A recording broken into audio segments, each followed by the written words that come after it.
do immediatamente la parola alla nostra Presidente del pomeriggio, la professoressa Francesca Fauri, che insegna storia economica dell'integrazione europea nella nostra facoltà di scienze politiche qui dell'Università di Bologna, sede torinese, cattedra Chamonix. Però prima di iniziare volevamo farvi vedere un piccolo filmatino divertente, perché durante il pranzo sono venute come sempre fuori le grandi differenze tra gli europei. Allora vi facciamo vedere un filmatino che i nostri formatori del Punto Europa presentano nelle scuole. Di solito fa sempre molto ridere gli studenti e quindi immagino che farà ridere anche voi, soprattutto i non italiani. Gli italiani magari saranno un po' più imbarazzati, ma insomma è divertente comunque. È un modo un po' scherzoso per iniziare il pomeriggio, ma il resto sarà più serio, ve lo garantisco.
Espresso macchiato caldo, decaffeinato bollente poca schiuma, 8 lungo, lievito in tazza grande, caffè d'orzo macchiato freddo doppio zucchero, espresso semifreddo in tazza piccola senza schiuma, americano corretto grappa con latte doppia panna tazza parte.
Allora, iniziamo questa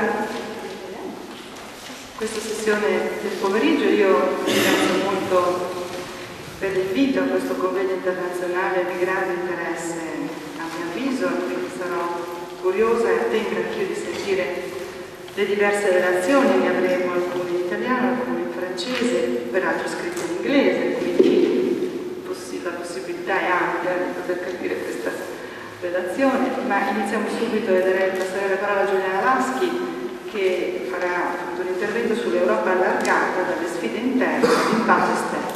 Prego.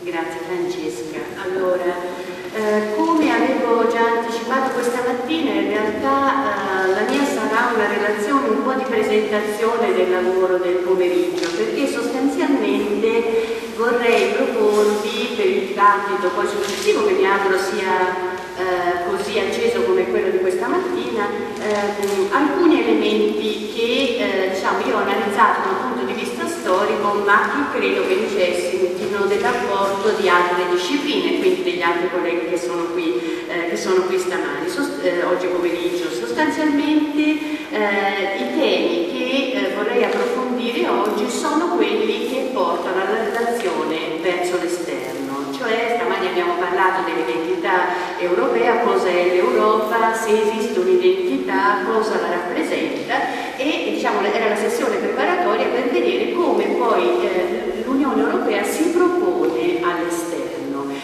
Questo pomeriggio parleremo soprattutto di un esterno molto vicino, quindi sostanzialmente la politica di vicinato o ancora prima della politica di vicinato la politica di allargamento, che ha fatto degli esterni parte dell'interno stesso dell'Unione Europea.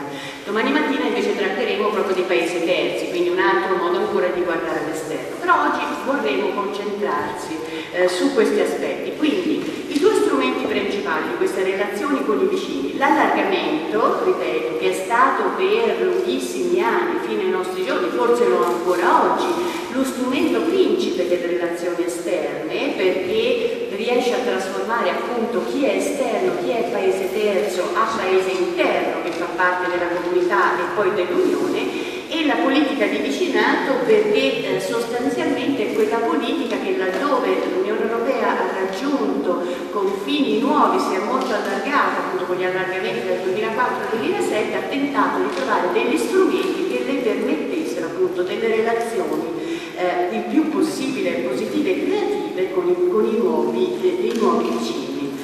Queste sostanzialmente le due politiche, i due temi fondamentali che vorrei approfondire con voi.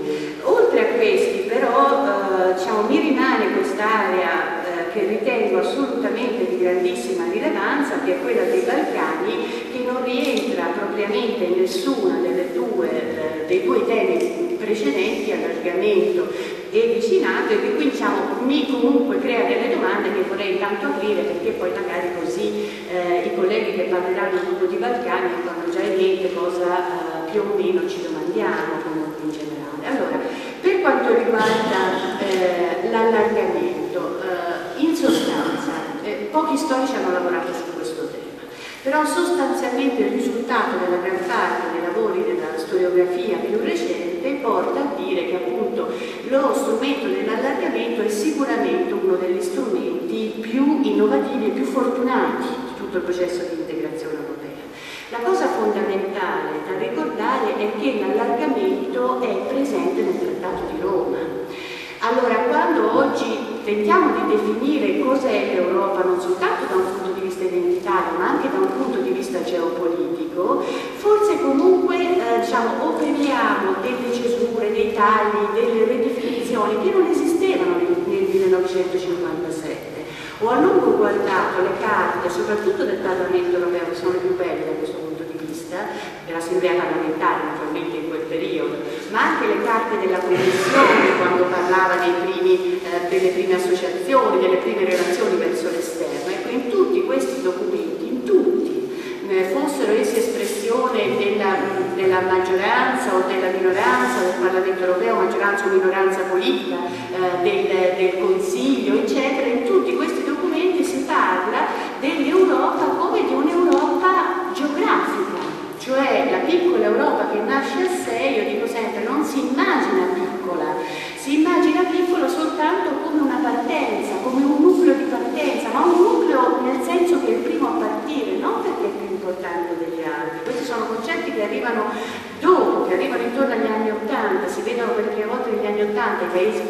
soli che appunto trainano l'Europa più velocità, sono concetti tardivi rispetto a questi. Ecco lì nei primi anni si parla sempre esclusivamente appunto di un primo nucleo, dei primi 6 paesi che hanno scelto questa strada, ma che immaginano un'Europa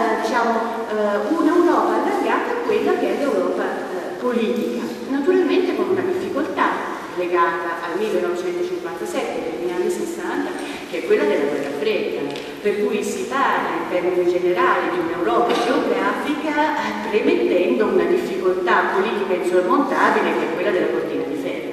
Quindi diciamo l'Europa sarà una chissà quando, nel frattempo però si lavora seriamente per allargare quella piccola stella e perlomeno ricomporre tutta quella che allora era l'Europa occidentale. Per questo nel Trattato di Roma c'è l'articolo sull'allargamento, che se voi ci pensate è un articolo molto importante perché già quello parla di allargamento, cioè di permettere ad altri stati di entrare pienamente a far parte di un processo di integrazione di una comunità e si allontana da quello che è un po' la storia dell'Europa, perché sino a quel momento non si facevano scelte nell'allargamento dell'Europa, diciamo così, non si operavano delle volontà, delle determinazioni di volontà per entrare a far parte dell'Europa. L'Europa era solita rivolgersi all'esterno attraverso la conquista, attraverso la colonizzazione, attraverso dei conflitti che portavano gli altri popoli a sottostare a quelle che erano le sue volontà e le sue vittorie, no? Quindi cambia radicalmente il linguaggio a livello strategico internazionale, a livello proprio storico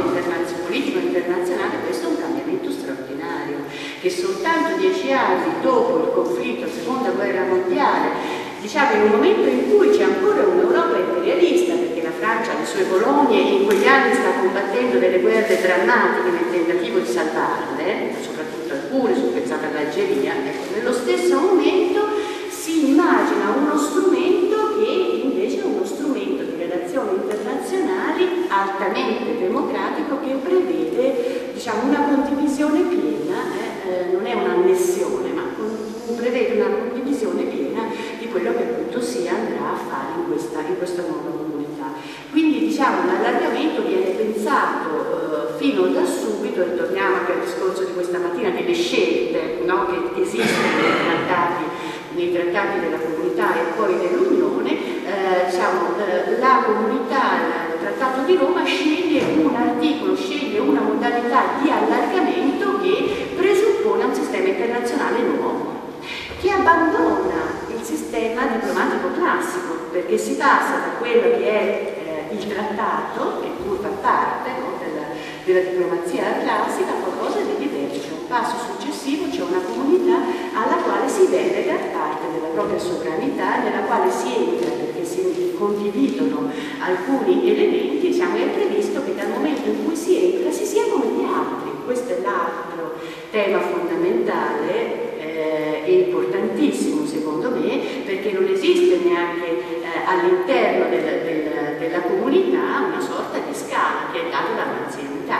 no? Ci sono da più tempo, a un certo punto le regole le ho fatte io, ma nel momento in cui tu entri a pieno titolo nella comunità e diciamo, fai come gli altri il percorso insieme. Quindi ci sono alcuni elementi che sono fortemente innovativi del sistema europeo, no? E non è a caso che appunto l'allargamento non soltanto gli storici che l'abbiamo studiato meno, ma i politologi che l'hanno studiato molto di più lo vedono come quell'elemento che sostanzialmente impedisce al realismo di comprendere sino in fondo quello che è il processo di integrazione europea. L'altro elemento molto importante dell'allargamento, che è molto difficile da fare proprio, è quello della condivisione della condizionalità, cioè quando si apre una procedura di allargamento, quando inizia il processo di preadesione, si chiedono al paese che deve entrare alcune condizioni che non è come solitamente avviene, sono delle condizioni dettate semplicemente per quel paese lì, no? Ma sono le stesse condizioni che esistono all'interno della comunità e dell'Unione Europea. È vero, sono parametri spesso durissimi per alcuni paesi, siano essi economici, siano essi giuridici, siano essi relativi ai diritti, no? Però sono quelli che sostanzialmente permettono all'Unione di presentarsi in un modo sostanzialmente aperto e paritetico agli altri, cioè io ti chiedo una condizionalità che è a sua volta la mia condizionalità. Questo è molto importante perché ultimamente si vedono anche alcuni saggi, non voglio fare il nome perché uno ultimamente l'ho visto, sono rimasta molto male, un collega anche bravo, che presuppone totalmente da questo, cioè si impone la condizionalità, ma la condizionalità noi la viviamo tutti i giorni, ce la siamo scelta, sono quei progetti dei quali parlavamo stamani, sono delle scelte politiche che noi abbiamo fatto e che ci autocontrollano. Diciamo, sono questi che danno rilevanza e credibilità, che diceva Anna stamattina, la credibilità dell'Unione Europea. Poi naturalmente ci sono passaggi successivi, è difficile arrivare immediatamente, ma diciamo, questo è quello che viene chiesto. Lo dico sempre ai miei studenti, lo ricordo a tutti, quando appunto fu eletto Haider, che appunto ormai non c'è più, ma quando fu eletto Haider alle prime elezioni si era presentato con un programma che conteneva degli elementi fortemente xenofobi e razzisti, ci fu una procedura di sospensione dell'Unione Europea verso l'Austria, perché pure l'Austria era dentro l'Unione Europea, perché l'Austria, come tutti gli altri paesi che stanno dentro l'Unione Europea e diciamo, i paesi del nuovo allargamento, i paesi di un futuro allargamento, deve rispondere a quelli che sono i risultati che si sono scelti, quindi al riconoscimento in primo luogo dei diritti di tutte le persone. Quindi diciamo, è una condizionalità che è importante perché diciamo, ci si presenta con quella, ma anche quello è un nostro obiettivo politico interno. L'altro elemento molto importante dell'allargamento, che sta tutto nel suo periodo di preadesione, è che nel periodo di preadesione alcuni paesi hanno come riflettori addosso, cioè diventano come bolli nel microfono. Questi paesi diventano diciamo, importanti, vengono seguiti, vengono monitorati, entrano a far parte del processo decisionale dell'Unione Europea anche prima di entrare pienamente a far parte. Durante il periodo di preadesione si concordano anche insieme ai governi alcune procedure, ci si relaziona, si prepara insieme il proprio futuro, quindi ci sono dei riflettori sopra quei paesi. Pensate adesso anche alla Croazia in confronto agli altri paesi dell'ex Jugoslavia, quanti più riflettori ci sono su quel paese rispetto agli altri, che invece sono sotto diciamo, un semibuio che un po' li nasconde e li confonde. Quindi diciamo, è sempre stato molto rilevante. Pensate soprattutto ai paesi dell'Europa del Sud, che hanno avuto un periodo di preadesione anche abbastanza lungo, però quanto in quegli anni già si sono rafforzate delle reti politiche, culturali, sociali, perché c'è un'attenzione particolare su questi. Quindi questa attenzione, questo monitoraggio continuo sicuramente è altrettanto rilevante. La gran parte di questi elementi fa dell'allargamento, a mio avviso purtroppo, uno strumento che è insostituibile.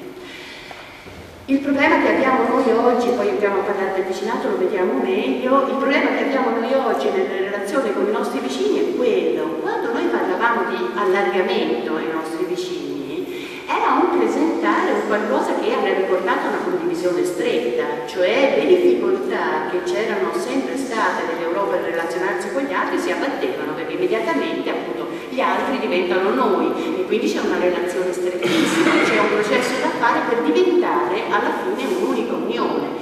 E poi è conveniente a livello economico, si sa che per molti stati il primo appeal è stato quello, perché diciamo, funziona il mercato europeo, quindi diciamo, è anche più facile attirare no? Dall'esterno. Poi nel periodo di preadesione ci sono degli strumenti, fra virgolette, coercitivi che gli stessi stati di preadesione decidono per se stessi, cioè io devo riuscire a rispondere a queste richieste che sono presenti nei trattati perché io voglio entrare a far parte dell'Unione Europea e quindi mi condiziono da solo, mi controllo da solo. Ma la semicondizionalità non esiste senza questo vincolo del poi entrerò nell'Unione Europea. E il problema è che tutti gli altri strumenti che fino a questo momento sono stati ideati, secondo me anche questi altrettanto creativi e con meno geniali, meno funzionali, sono stati ideati, non sono appetibili di quanto l'allargamento, e questo ci crea un grandissimo problema. Il grandissimo problema secondo me è dettato da due questioni che appunto andrebbero un attimino approfondite. Il primo elemento è geopolitico. Allora, se non sappiamo quali sono i confini dell'Europa, se non sappiamo fino a dove può arrivare l'Unione Europea, se non sappiamo fino a dove si può allargare l'Unione Europea, come facciamo a continuare a parlare di allargamento? Nello stesso modo in cui ne abbiamo parlato sinora, non utilizzandolo come uno strumento ricattatorio nei confronti di alcuni Stati. Ho usato una parola volutamente un po' eccessiva, permettetemelo però, no? Se noi non decidiamo prima quali sono i paesi che sono dei paesi europei, quindi possono entrare nell'Unione Europea, altrimenti cambiamo l'oggetto, la chiamiamo in un altro modo, ma finché rimane l'Unione Europea, fino a che non decidiamo se la Turchia deve entrare a far parte o no dell'Unione Europea, fino a dove ci fermiamo ad est, i Balcani, ai quali appunto abbiamo detto dal 2003 con un documento politico bellissimo, entrerete tutti nell'Unione Europea, perché diamine se non sono Europa e Balcani, ci domandiamo qual è l'Europa. Ecco, se diciamo, non definiamo con chiarezza tutto questo, non poniamo un po' di vincoli, un po' di tempi, un po' di lacci e lacciuoli sia all'Unione Europea che a questi paesi, secondo me rimane questo problema che c'è adesso fortissimo nell'Unione Europea, che divide molti, anche cittadini nell'Unione Europea, perché in realtà noi non sappiamo quali sono i nostri obiettivi. Allora è un momento di crisi da vari punti di vista. L'allargamento è sempre stato un motore di ripresa, perché quando arriva qualcun altro c'è sempre qualche cosa che si muove, reazioni negative, positive, ma ci sono dei profondi cambiamenti, forse anche non soltanto quelli di mercato, no? Ma dobbiamo sapere dove andare.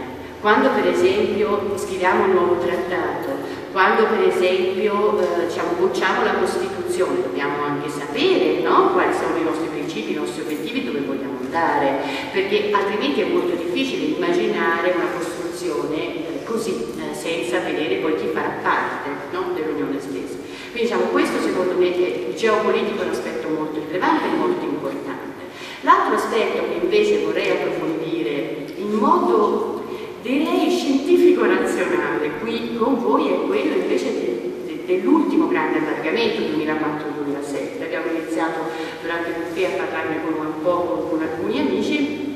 Sapete che questo allargamento è diciamo più volte visto e rivisitato da molti. C'è chi è pienamente soddisfatto, c'è chi dice che è pienamente riuscito, c'è chi dice beh insomma ci sono dei problemi ma in realtà è andata bene, non si poteva fare diversamente, va bene così, c'è chi dice addirittura che uno dei motivi principali della crisi attuale è proprio dovuto al fatto che questo allargamento non è andato come volevamo, è stato troppo veloce e ha impedito, poi adesso crea dei problemi per gli allargamenti successivi. Ecco, questa è un'altra questione che dobbiamo risolvere, ma dobbiamo risolvere cambiando un attimo quello che è la geopolitica mentale che le persone della mia generazione hanno per forza, perché siamo cresciuti con la cortina di ferro e non potevamo fare diversamente, a battere un po' quella, siamo parte dell'Unione Europea, confrontiamoci pienamente, senza continuare a fare gli schieramenti, perché ormai non hanno più senso, siamo tutti nell'Unione Europea.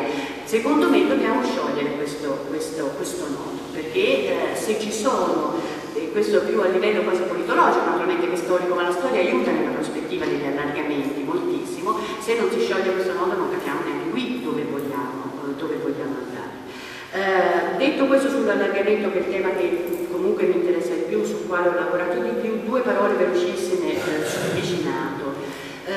Il vicinato appunto è lo strumento che è nato per rispondere a questi nuovi confini dell'Unione Europea. Abbiamo spaventato un po' tutti, perché quando si è fatto il grande allargamento naturalmente per la Polonia o per, non lo so, per i paesi più ad est ancora dell'Europa, che la Georgia sia un vicino non c'è niente di strano, chiaramente per un italiano comporta dei problemi, cioè abbiamo visto dei vicini che non immaginavamo mai, no?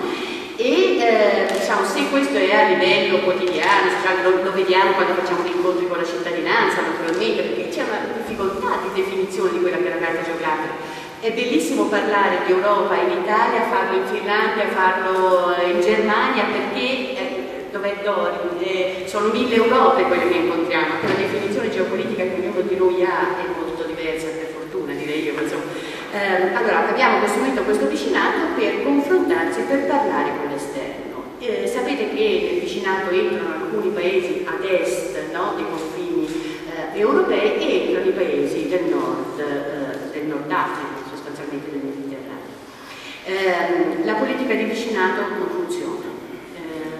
Spero che qualcuno possa spezzare una lancia a suo favore oggi, però diciamo, in linea generale non funziona. Lo vediamo adesso con il Nord Africa, abbiamo perso completamente la capacità che avevamo diplomatica, costruita nei secoli, soprattutto paesi come la Francia, l'Italia, no? Che avevano avuto Spagna, relazioni con il Nord Africa perché a lungi la mano ce l'hai lì, quindi insomma sono proprio vicini per noi, e non ha funzionato perché abbiamo perso anche questo tipo di legami, questo tipo di reti, no? Il Brodersi si citava, e l'autostrada che era il Mediterraneo nei tempi antichi e che adesso, no, è un muro, un cimitero, quindi diciamo lì va visto come sostanzialmente qualcosa che non ha funzionato.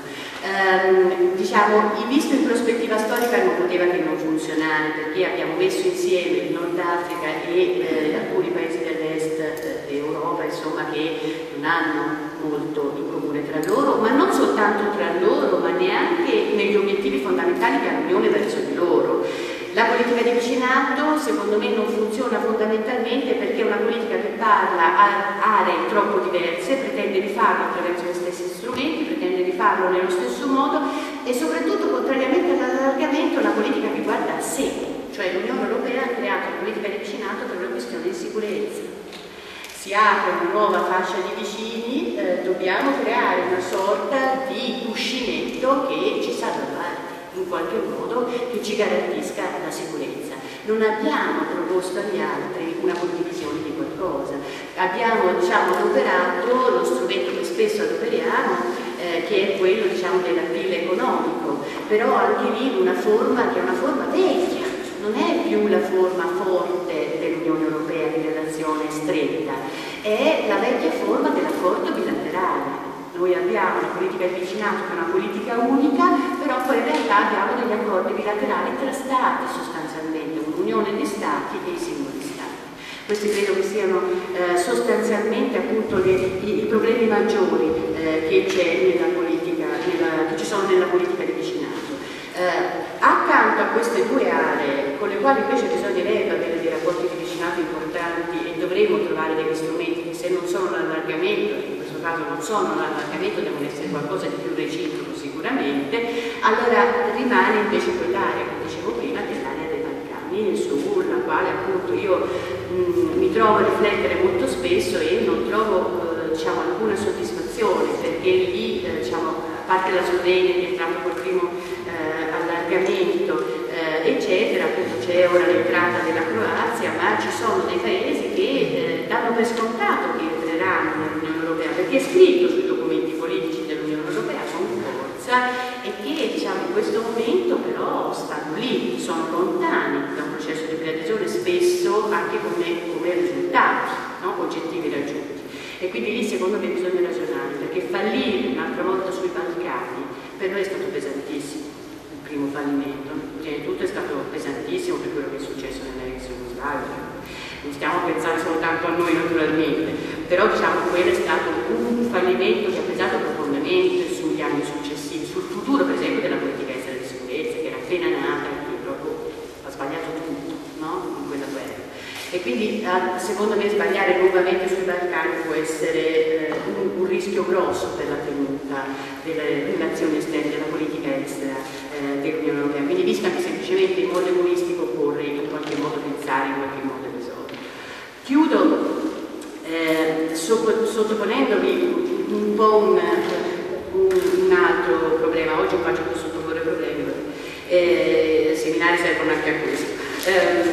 In realtà io credo che negli ultimi anni, quando si è un po' sfilacciato il progetto politico dell'Unione Europea, perché secondo me è stato, la crisi attuale tutti abbiamo detto che è particolarmente pesante, dal punto di vista storico si vede bene, molto lunga, mai stata così lunga, e soprattutto dalle crisi emergevano dei grandi processi di maggiore integrazione, le grandi idee questa volta non ci sono, quindi c'è stato un po' uno sfilacciamento, è uno sfilacciamento che secondo me è stato dettato anche appunto da una mancata tenuta di alcuni momenti. Allora, soltanto un esempio, che è caro soprattutto Francesco Privitera, insomma, con il quale mi sto confrontando per questa ricerca che abbiamo adesso nel primo, che è quello delle minoranze.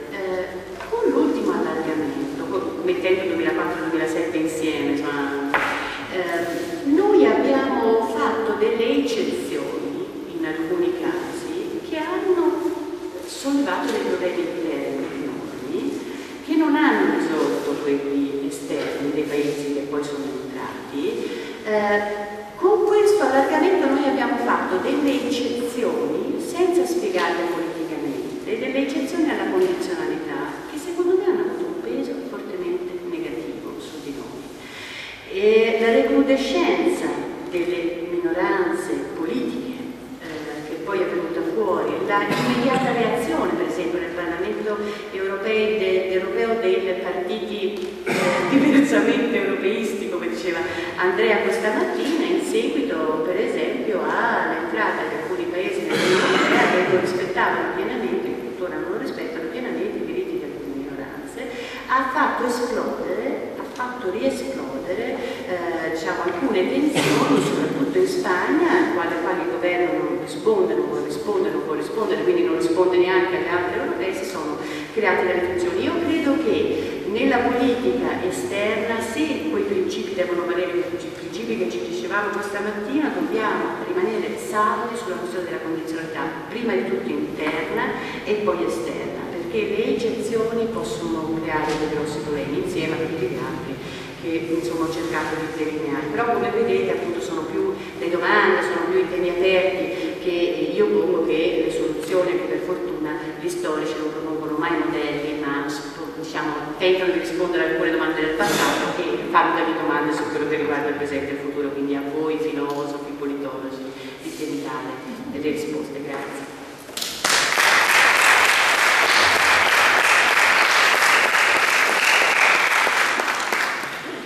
Giuliana, darei adesso subito la parola a Anna Crastero che ha cambiato leggermente il titolo del suo intervento, adesso in inglese è Imagining Borders, Balkans Experiences, e l'intervento sarà in francese. Prego.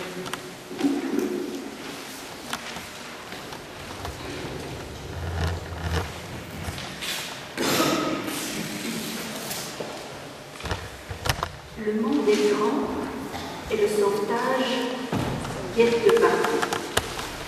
C'est le titre intriguant d'un roman et d'un film dont l'auteur est en face.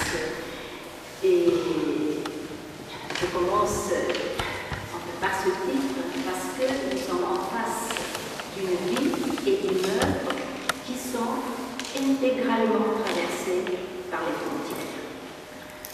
L'auteur est né en Bulgarie pour partir presque immédiatement après avec ses parents en Afrique, pour aller après vivre en Inde avant de s'installer en Allemagne et en Autriche. Au-delà des frontières étatiques et géographiques, il a traversé d'autres frontières.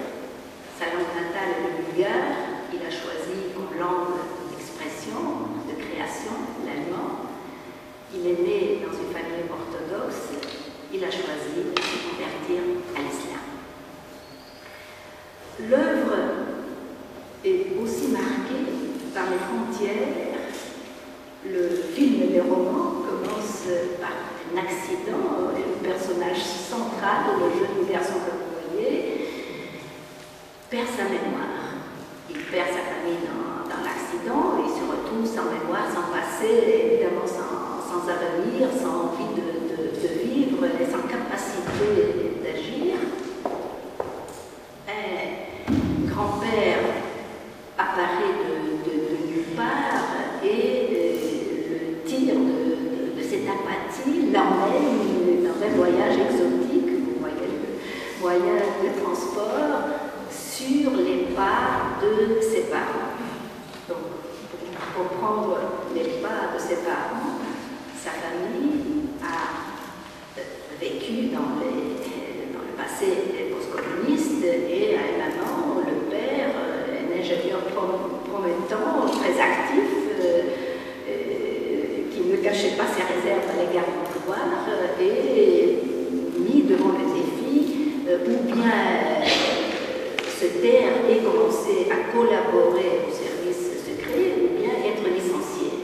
Ceux qui connaissent en fait leur régime savent être licencié, c'était la fin du monde, il n'y avait pas d'autres opportunités. Donc il se décide à migrer, à partir de manière clandestine avec sa famille, donc avec son enfant tout petit et son épouse jeune. Il traverse la nuit la frontière, les soldats les voient, la règle de l'époque voulait qu'il soit immédiatement fusillé.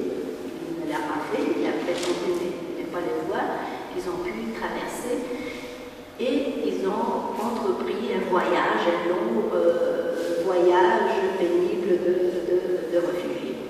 Donc le garçon se retrouve, sa mémoire et son grand-père l'amène sur les pas de ses parents, donc en arrière, traverser toutes ces frontières, visiter tous les camps de réfugiés où ils ont passé de longs mois pénibles. Lors de ce périple, traversant les frontières toujours, donc le jeune retrouve ses racines, il rencontre des membres de sa famille, se réconcilie avec son identité mixte et errante jusqu'à là. Il a 20 ans, donc il retrouve évidemment l'amour et le plus important, il se reconstitue, il construit sa capacité d'aspirer, d'aimer, d'agir. Si j'ai commencé par cet exemple littéraire, c'est pour illustrer que traverser et transgresser les frontières est au cœur de l'expérience communiste et post-communiste. D'abord, et pour une seconde raison, c'est que dans ce passage à travers les frontières, il y a enfin des éléments qui sont intermelés, des dimensions politiques, existentielles et culturelles. Ce colloque est aussi à la lisière de trois langues. On m'a demandé de présenter ma communication en français. J'ai fait la présentation en anglais. May I ask before starting how many of the audience are francophone, so that shall I proceed in French or it's better to shift to English? Unfortunately, my Italian is too poor, so that this wonderful language I do not master at all. So, est-ce que le français est bon? Enfin, voilà, j'ai quand même fait de manière une présentation en anglais et puis un discours en français pour couvrir au maximum en fait, de personnes. L'anglais a élaboré, je ne vais pas comparer les langues, chaque langue a sa richesse, mais a élaboré toute une palette de termes, vous les voyez déjà, borders, frontiers, boundaries. Essayez de trouver si dans vos langues respectives il y a toute cette richesse linguistique, et cette richesse terminologique, elle est due à deux raisons. La première est que les dernières années, le concept de frontière s'affirme comme une des grandes modes intellectuelles qui attire beaucoup d'attention artistique, créative, académique, intellectuelle, et bien sûr pour exprimer en fait, la diversité des approches, on a besoin aussi de diversifier le vocabulaire. Mais à part le côté mode, à part le côté valorisant en fait, de la réflexion, il y a quand même aussi des raisons objectives, je dirais, et que je vais résumer en deux grands groupes. Le premier, il y a une surproduction de frontières au sens littéral du terme, parce que oui, mais vraiment géopolitique, on a beaucoup parlé en fait, de Balikant, donc l'effondrement de deux grands empires, ou de grandes fédérations, l'Union soviétique et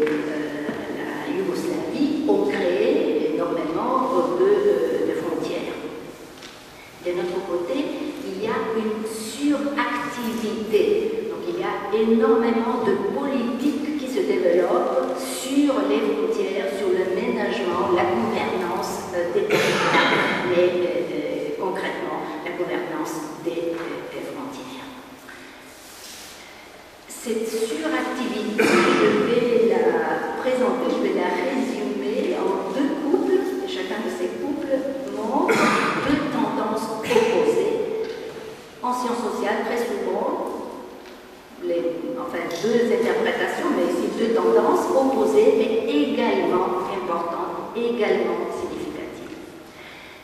La première, fragmentation de petites unités, on dirait de plus en plus petites, des unités de plus en plus petites. Mon terrain, ce sont les Balkans qui illustrent merveilleusement bien en fait, cette tendance des États de plus en plus petits. On va probablement parler de l'intérieur en fait, de ces nouveaux États. Petit miracle, en fait, moins d'1 million des États ambitieux comme le Monténégro, un peu plus en fait, comme Kosovo, etc. En même temps, l'autre tendance aussi importante, c'est l'intégration des territoires. Jusqu'à assez récemment, on pourrait citer l'Union européenne avec beaucoup plus de conviction, étant en Italie maintenant, on se demande cette intégration des territoires, est-ce qu'elle est toujours valable? Est-ce qu'on n'aime plus les frontières en Union européenne ou on les aime tellement qu'à chaque occasion qu'on est enclin à les reconstruire? Je laisse cette question pour le débat pour passer au second couple qui est de nouveau deux tendances opposées, une ouverture des espaces. Ici il y a beaucoup d'étudiants, moi je me rends compte que mes étudiants ne connaissent plus le concept de visa de sortie. Il y avait des pays qu'on ne pouvait pas quitter sans visa de sortie. Donc en fait ce type de visa illustrait des espaces fermés.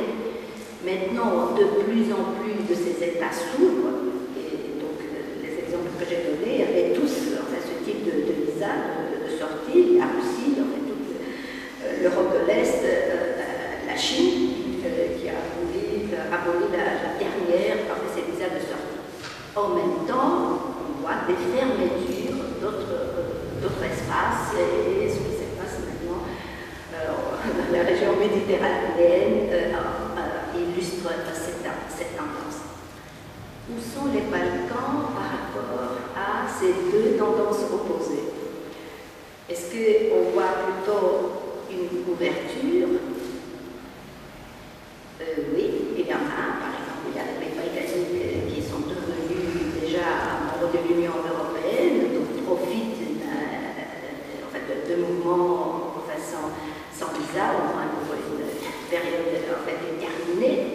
En même temps, l'ouverture vers deux nouveaux espaces, de la Slovénie, de la Bulgarie, de la Roumanie notamment, crée de nouvelles frontières à l'intérieur du Balkan, parce qu'avant il n'y avait pas de régime de visa entre les pays. Après l'adhésion, on a dû construire, je dirais, de nouvelles frontières. Donc des conséquences assez ambiguës pour les Balkans, donc difficile de les situer dans une plutôt que dans l'autre des tendances. C'est pas par hasard qu'on a dit qu'il y a plusieurs termes pour nommer la frontière, parce que frontière, ça veut dire beaucoup de choses. Je vais résumer quelques-unes. Qu'est-ce qu'une frontière signifie? La première signification est la plus terrible. Frontière est équivalent à mort. Une des cartes les plus néfastes que j'ai jamais vues. Donc, la mort aux frontières. Vous voyez d'abord différentes couleurs. Ces différentes couleurs illustrent différentes raisons de mort. Vous voyez aussi les cercles, plus les sphères sont grandes, plus il y en a. Vous voyez ici aussi, c'est une symétrie assez terrible. 3300 cas de mort en 3 ans, juste en 3 ans, dans un seul espace. Vous pouvez imaginer à l'échelle de l'Europe. Cette carte date de quelques années et ne s'est pas du tout améliorée.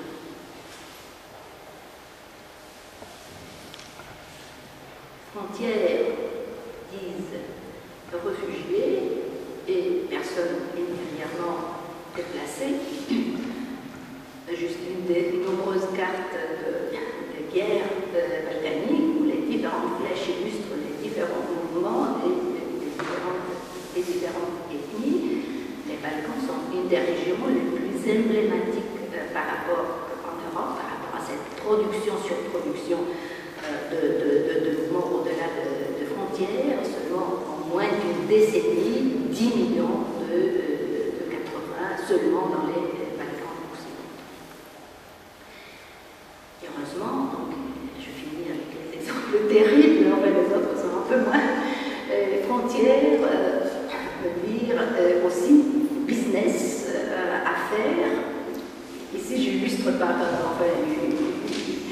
une photo qui illustre un phénomène purement assez post-communiste, ce qu'on appelle le commerce de valises, des gens qui faisaient de petites affaires en traversant les frontières à pied. Mais quand on parle de la frontière comme business, il s'agit vraiment d'un des business les plus profitables, avec différentes formes qui peuvent passer des formes négatives comme le trafic, d'autres formes en fait très constructives comme les régions transfrontalières.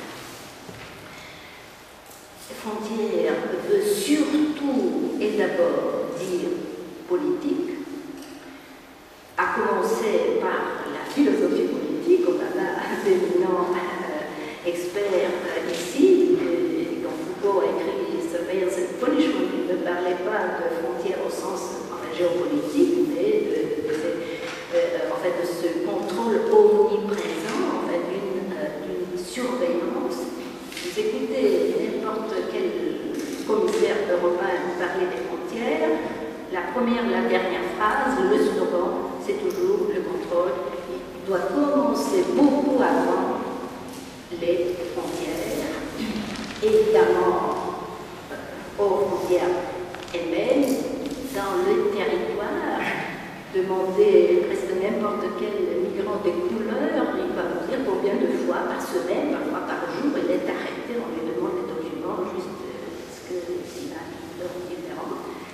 J'ai mis cette formulation un peu provocatrice dans le lit, c'est presque au sens littéral, et ça veut dire toute cette politique de contrôle des mariages blancs, donc des mariages avec des migrants et pour les aider à avoir un permis de séjour. Donc, je ne sais pas combien parmi vous ont eu l'occasion, je pense le plaisir aussi, de regarder ce film avec Green Card, un film magnifique qui résume, qui présente exactement ces politiques qui arrivent à contrôler les gestes les plus intimes, pour réaliser, pour mener au bout ces politiques de surveillance omniprésente. Évidemment, je ne vais pas du tout en parler, mais j'ai énuméré quelques-uns des instruments européens pour contrôler les frontières et les personnes, évidemment, qui les traversent. Frontière veut dire identité. Ce matin, aujourd'hui, on a plusieurs fois élaboré l'idée que l'identité se construit toujours dans le miroir d'une altérité. Les communautés, c'est des exemples de l'ex-Yougoslavie, et je ne vais pas m'approcher. Pour comprendre les frontières, évidemment, si on se place dans une perspective post-moderne, dans une épistémologie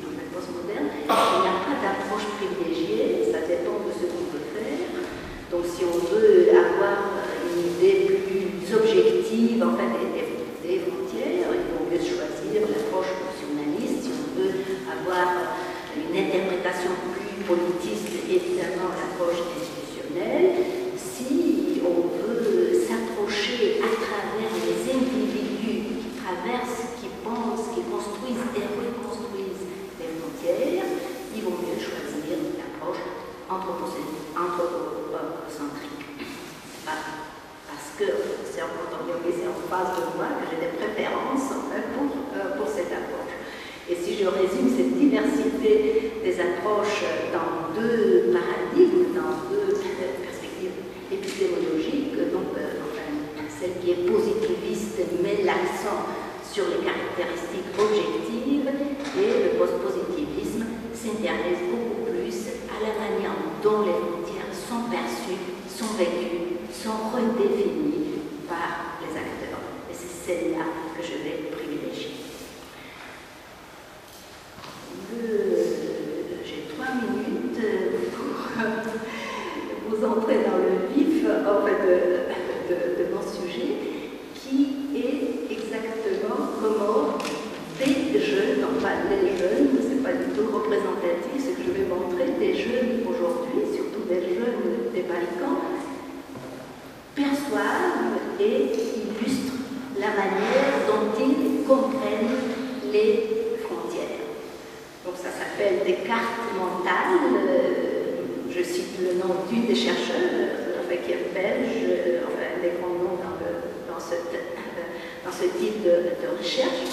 Donc depuis plusieurs années déjà, j'enseigne dans quelques masters internationaux et je demande à mes étudiants de m'écrire, de me dessiner des cartes. Je ne donne pas d'autres explications, je leur dis juste une carte. Je ne précise pas si c'est une carte de l'État, etc. Donc ils sont devant ce vide, je dirais, qui remplissent de leur manière, et je vais en 3 minutes vous montrer quelques exemples de leur perception, de leur définition des cartes. Donc, l'image la plus forte est l'image de la frontière comme séparation. Elle a plusieurs versions. La plus forte est de l'État omniprésent. Surtout, on va en voir d'autres exemples, mais où est l'État omniprésent, où l'État est le centre de la carte, le centre du monde, c'est nous qui construisons tout l'espace. Et ce qui est intéressant, je ne sais pas si dans cette salle il y a des Macédoniens, mais c'est presque toujours quand il y a un étudiant macédonien dans le cours, les voisins de la Macédoine apparaissent avec leur nom. Donc, si on mobilise ce schéma d'explication, les autres signifiants, ce n'est pas juste les voisins, mais c'est les voisins par rapport à qui on se définit et dont notre identité est toujours menacée. C'est vraiment systématique à chaque fois. Surtout par rapport à l'ex-Yougoslavie, un espace qui était l'espace commun et qui est de plus en plus, qui est déjà divisé en plusieurs États, c'est les frontières des États qui apparaissent et où il y a une frontière encore plus forte, vous la voyez ici, stop l'Union européenne. Donc les Balkans, ça s'arrête où ça commence l'Union européenne. Je dis, quand je demande aux étudiants, voilà, il y a une feuille blanche et puis dessiner une frontière, il y a certains qui se mettent à l'écriture, et une belle citation qui montre, qui définit de manière assez claire et assez articulée que la frontière est un espace qui crée des hiérarchies, où vous êtes invité, accepté ou caché dans la carte. Assez fort, c'est merveilleusement bien défini. Donc, la frontière comme séparation, je peux donner des centaines et des centaines d'exemples. Tout simplement, je montre encore quelques-unes pour illustrer l'accumulation des images négatives et de cette idée de forteresse, vous voyez, certes, surconstruction, la frontière comme contrôle et comme de nouveau heureusement, il y a quand même une diversité des perceptions et l'image classique de la frontière et l'image de la frontière comme pont. Il y a une idée magnifique de Simmel, vous allez lire un jour, en fait, la frontière, en fait, comme pont et comme porte. Donc cette idée est incorporée dans la culture balkanique. Il y a en fait des œuvres magnifiques, et Ballon prix Nobel, Louis Andrich, Le pont sur la Trina, et vous voyez des images qui s'inscrivent en fait dans cette idée. Je finis dans un instant. Il y a aussi, et heureusement je dirais, des images abstraites, donc, qui ne servent pas à des réalités géopolitiques, mais où la frontière est quelque chose qui définit l'espace. Il y a en fait deux espaces enfermés, un qui est à l'intérieur et l'autre à l'intérieur.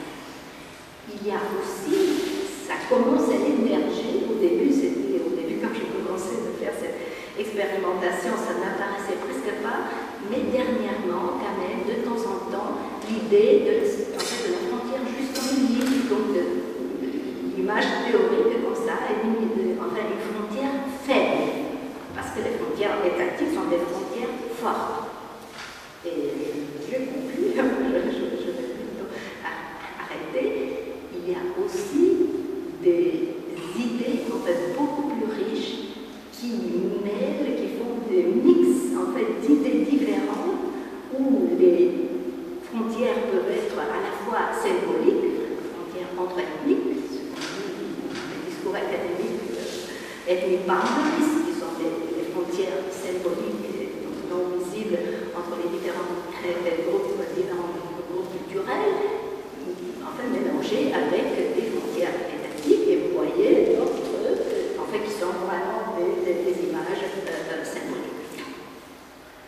Parfois, la frontière est existentielle, et c'est bien, elle est très souvent dans nos perceptions que c'est bien que enfin, ces images émergent. Parfois, elle est existentielle, donc frontière invisible entre l'Est et l'Ouest, une belle citation. Parfois, il y a voilà, cette idée de frontière faible et en fait, qui est liée, un espace qui est plutôt lié. Il y a, donc je dis, vous voyez déjà une diversité de définitions de la frontière. Malheureusement, donc je fais ça depuis un peu plusieurs années, il y a une image qui n'apparaît toujours pas. Donc ici je montre une belle image, mais c'est juste pour illustrer ce déficit. Pour le moment, au moins mes étudiants n'ont réussi à percevoir et à montrer l'image de la région transfrontalière comme un riche espace en fait, de connexion. C'est pas encore fait, et voilà, donc je finis, je suis vraiment à la fin avec deux images que je trouve magnifiques. Voilà, ça c'est de l'année dernière, la toute première fois, quand la frontière apparaît comme un jardin en fleurs, tout à fait promoteur, donc une image très très positive, souriante et accueillante. Et je finis avec la carte la plus favorite, qui est extrêmement originale et inventive, parce que ce que vous voyez, Erma, est le nom d'un de ses masters, et donc vous voyez le nom d'un master, enfin l'espace d'un master aussi grand que la Slovénie, donc des frontières symboliques aussi grandes que les frontières géopolitiques, et au milieu en fait, de ce master, en plus, il y a une petite figure, mais qui est d'un prof, c'est écrit que c'est prof, que c'est pas toujours évident, qui a les mains ouvertes comme ça. Donc un geste d'ouverture, en fait, d'accueil, de sourire, et donc en fait, je finis avec cette image en fait, très très positive, aussi en fait, de la frontière comme échange, comme invitation à la transcender, comme une invitation au dialogue, comme un lieu d'échange, y compris entre étudiants et profs.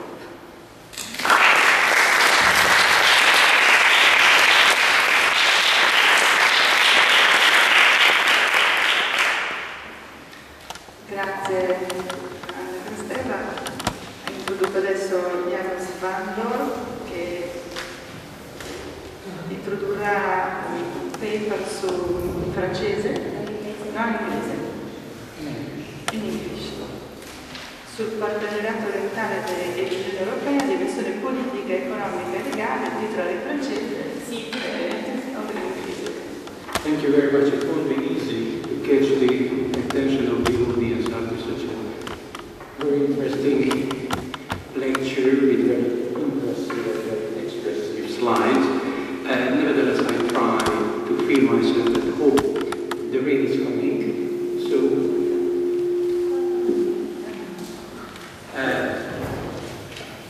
I teach at this university, Budapest Business School, and I have to practice that from time to time I raise questions to the students, and if they give the proper answer, then I give a better mark, and I agree.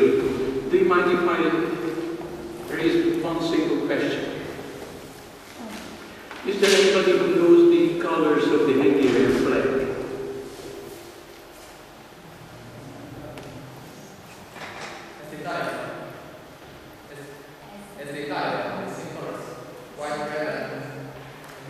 Yes, absolutely right. Just for us, red, white, green.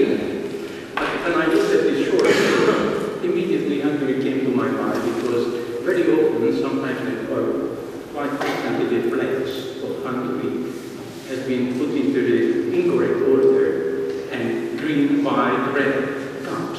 So, having watched this film, I realized that they are very close to one another. Actually, what had been said by the film, you could tell the same of the Hungarians, perhaps even worse, and you can laugh at the Hungarians more than yourself. So, but let me come to the point. I have to talk about borders. I have to talk about Eastern Partnership.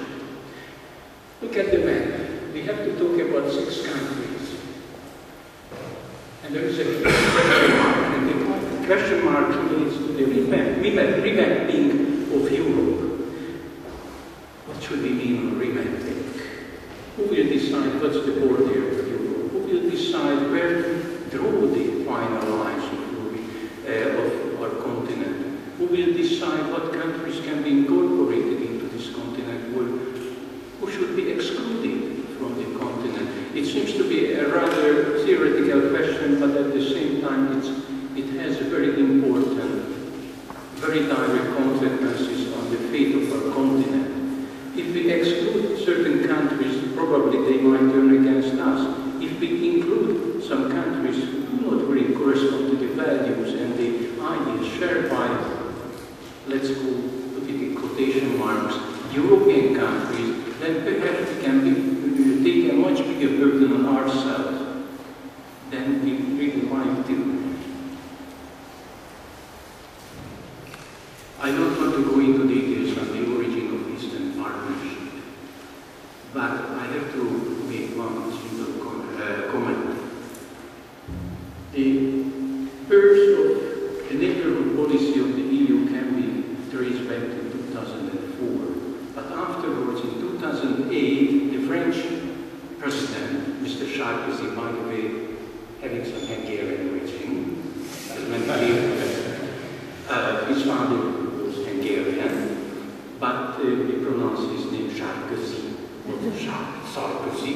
So it is the idea of this Union for the Mediterranean.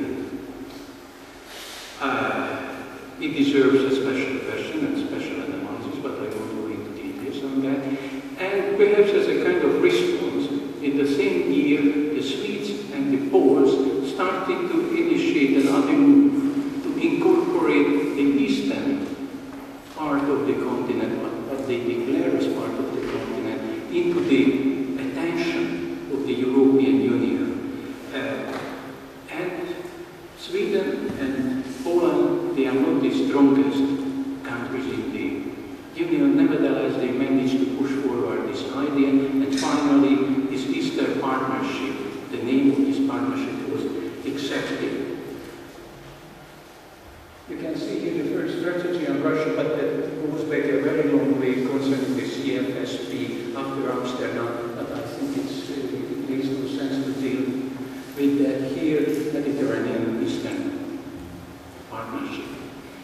In the morning, there was quite a lengthy debate on the borders, on the theoretical, practical question of the border issues in Europe and identity. I, as a former diplomat, I always try to approach problems from a practical point of view. And that makes it important for me to raise the question, whose interest it is to extend the European borders to the east? Who can gain what? What the policy is needed? What can we, the Europeans, gain from this partnership?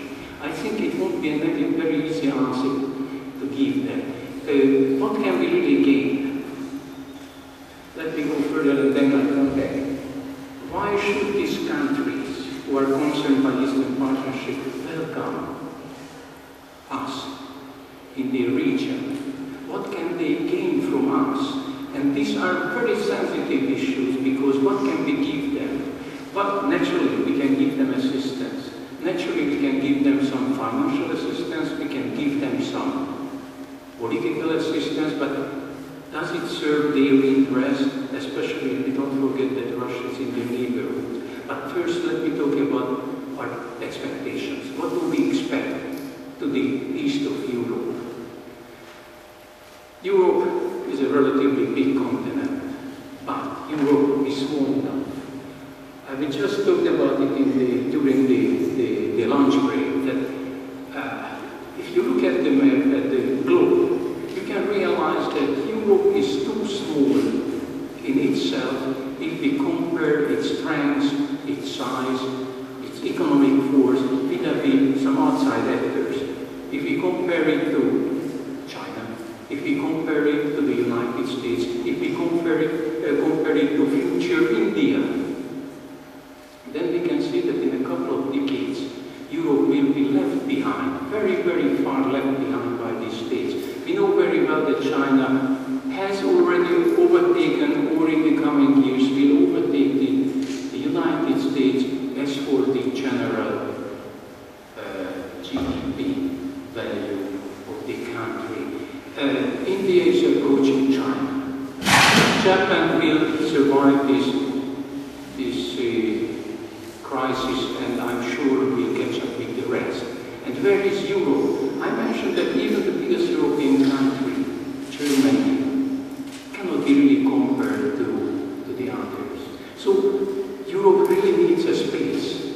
But the question comes again, with these countries or with somebody else? Or how can we really strengthen ourselves? So coming back to my original question, what can we gain here? Right, we can strengthen our security. If we manage to befriend these countries, and they will not be hostile to us, but just look at the map again. What shall we gain with these countries? What do we really want from them? There is the answer. If I were an official of the EU or any of the member states, I immediately declare that we need either the oil or energy, or we want to secure the energy flow via these countries to Europe. That's absolutely necessary and very important for us. That's clear. But there are so many other countries on this long way who can disrupt this flow of energy. But nevertheless, all right, we try to convince them that it's better for them to come to be our friends. What else can we gain? Can we gain some market? All right, Europe, you indicated that Europe is a big market, but the market is never big enough. We always want to extend the market. But if we look at these countries, their total value and total strength in trade is not that much. So the problem is not this. What can we really gain? If we really want to check what we can gain, we have to go back to security. A Romanian colleague in the morning mentioned that this European integration has been based on security considerations. How does it come with these countries? And how does it come with the Balkan? The answer is very simple. If you look back into the history of Europe, you can realize that no European country has been ever attacked by outsiders.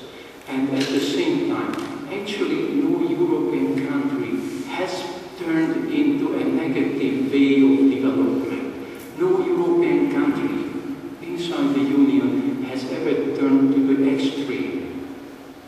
Just think it over and you realize that that's one of the basic points why East Europe, the 10 countries from the former socialist camp, was integrated into the European Union, not because of our economic value. By the way, by the time we have managed to accede to the European Union, our market had been already flooded by Western goods. You were already there. You did not really want our market later on. Your investments were there, your companies were there, or the acquis communautaire actually had been taken over very significantly by these countries. You really needed our security, because our security meant your security to the east. And that goes on in the Balkan. Most probably, nobody really wants to see Albania, Serbia, probably not even Croatia inside the Union. But that's the guarantee that we can live in peace close to the Balkan. And that's the same issue which goes back to these countries, especially these three, Belarus, Ukraine, and Moldova, that their security will be our security. Then why do they need us? Do they really need us? We very rarely raise the question. We always say that the European Union is a strong actor in the world politics and many countries need our assistance. Most probably that's not always true. The question, what can we really give them? We can give them also some very important elements that might serve their internal development. What can we give? We can strengthen their internal development. We can strengthen the development of local administration. That's very important. If they manage to develop along democratic lines, their democracy might gain ground and they will become stronger. We can strengthen their economy. How? It's always a delicate question. If Europeans, as they did in the case of the former socialist countries of East Europe, simply send their traders or simply send their investors, then this might turn against them politically, because they occupy the top economic posts, they might dictate the local people, and it might have a very negative echo in the mind of the local people. But nevertheless, if we manage to cooperate with the local actors, we can contribute to the strengthening of their economy. We can contribute to the strengthening of the market conditions there. Then we can really gain something, and they can also do that. We can contribute to the strengthening of the civil sector. That's very important. We also mentioned that during this lunch break that we can't really jump over the levels of development, of social economic development. It might take time. I have to admit that in Hungary, which is a neighbor of Austria, which has very long and very strong ties with Germany, and we learned a lot from them. Most probably we haven't managed to reach the level of the major democracies. We still have a long way to go and learn how to act according to the values, principles, and laws of democracy. If we go further to the east, to the former Soviet republics, then most probably we will have even worse experiences. But the European Union can contribute to that. That's, I think, one of our major goals, and that's one of our major, how could I say, assistance, what we can give. What can we give them? We can help them not simply to extend market conditions and fund. Let me stop here for a minute. There is another question. I'm not really sure that anybody remembers the Copenhagen criteria. That's what you require of us. We have to meet the Copenhagen criteria. Actually, that's what we very rarely mention now, this criteria, but actually that's what we demand of these countries. They have to meet the political, the economic, and the legal criteria. That means that we can help them gradually to take over the acquis communautaire. That's what we did in Hungary and in the other applicant countries before 2004. If we manage to do that, we will incorporate them into the European system. That might be our major contribution to them. What can we really gain additionally, by the way, that might cause some assistance to them? We can have much more strengthened borders. We know very well that we talk about Bulgaria, we talk about Romania entering the Schengen system. They will come hopefully very, very soon. That will mean that they will be the outer border for the EU. If we manage to cooperate or strengthen our cooperation with these countries, then we can somehow ease in the Schengen, not the demands, not the requirement, but the security expectations on this border. And it might help them very much. How can we cooperate? Let me just go back. What is our target? Actually, I have already spoken about my target. Increased security, some market access, some closer, deeper cooperation with these countries in all the areas of our life and of our society and economy. And we'd like to do that with mutual interest. What are our means? Actually, I have mentioned already part of our means that could be at our disposal to contribute to their development, contribution to the infrastructure, the social, economic infrastructure development.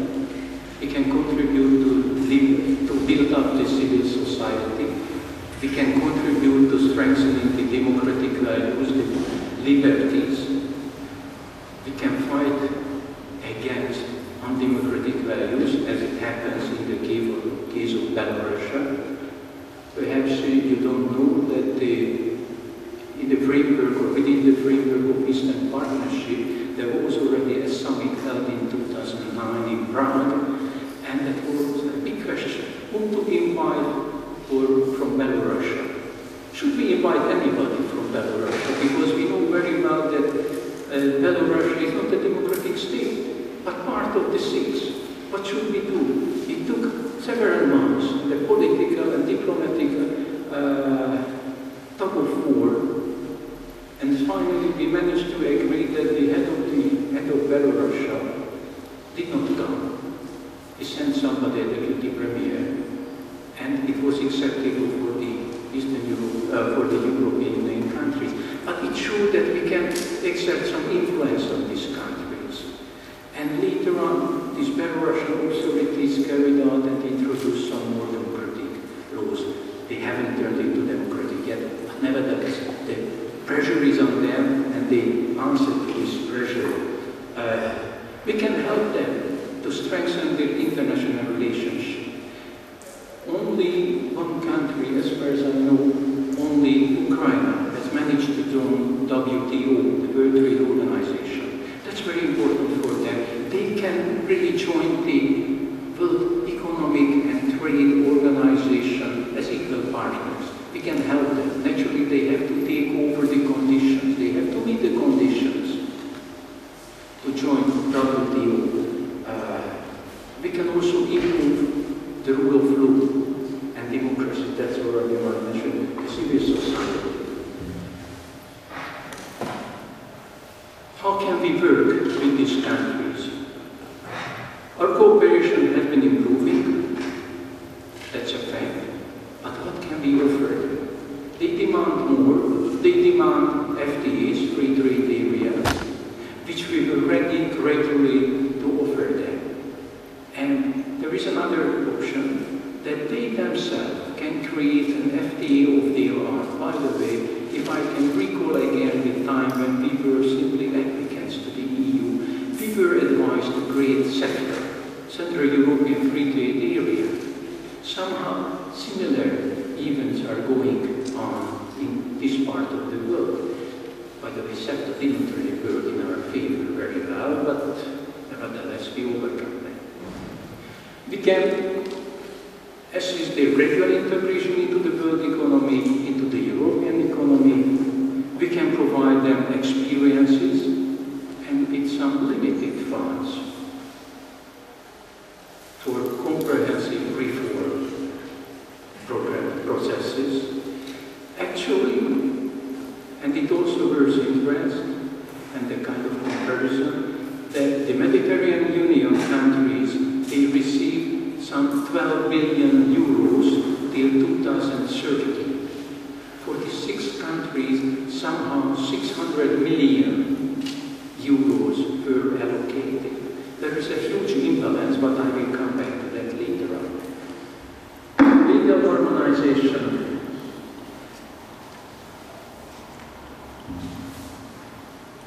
So who needs whom? Actually, inside the European Union, just having made some reference to this huge imbalance in the funds made available, the big countries, France, Germany, UK, they are not that much interested in the Eastern Partnership. When we organized the summit for this year, which will be held in Poland during their presidency, most probably none of them will go, but they are very much interested in the southern, not really the enlargement, but the extension of the European Union's sphere of interest. We think that the same should be done to the east. Unfortunately, Poland, Sweden, and also Hungary, Czechoslovakia, the Czech Republic, and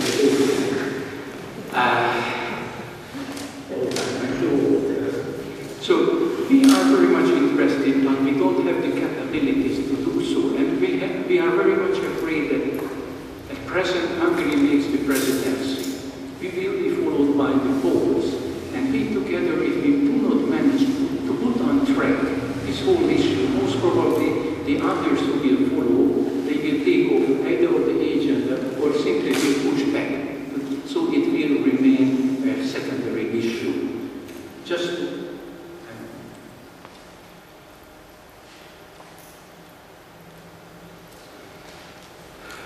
the question, why is it in our interest to strengthen our cooperation with the 6 countries, do not really concern the fate of the Union as such. Our problem is Russia. How do the Russians tackle this problem on their own? The problem is that Moscow always takes this Eastern Partnership as a negative, as a provocative move against them. They think that the European Union wants to decrease or push back the sphere of influence of Russia, not mentioning Georgia, where they have direct confrontation with the Georgians. So, and we have to raise the question, which is more important for us, Russia or the 6?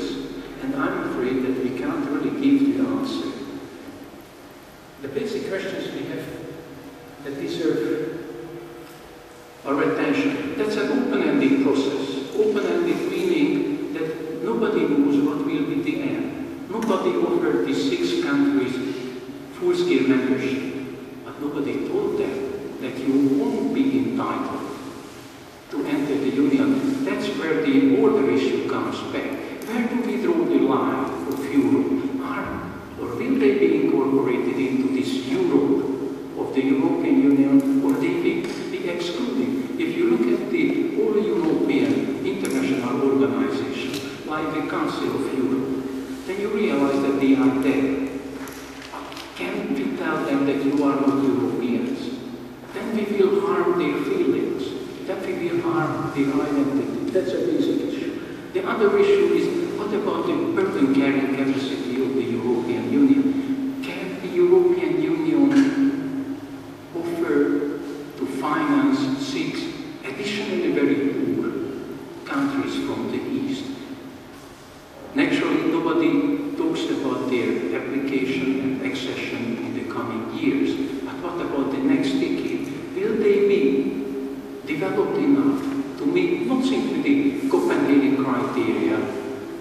at the European standards of that time. What can we really expect of these states? Actually, the most important element, which I haven't even mentioned, the energy security of Europe. We expect these states to contribute to that. We recall how the Russian-Ukrainian problems concerning the gas created a huge difficulty for the European Union. It became a very, very hot potato. But anyway, I think that my time has come to the end, so thank you for your attention.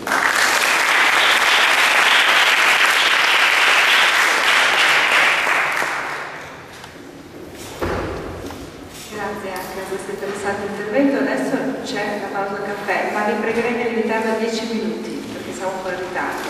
Grazie.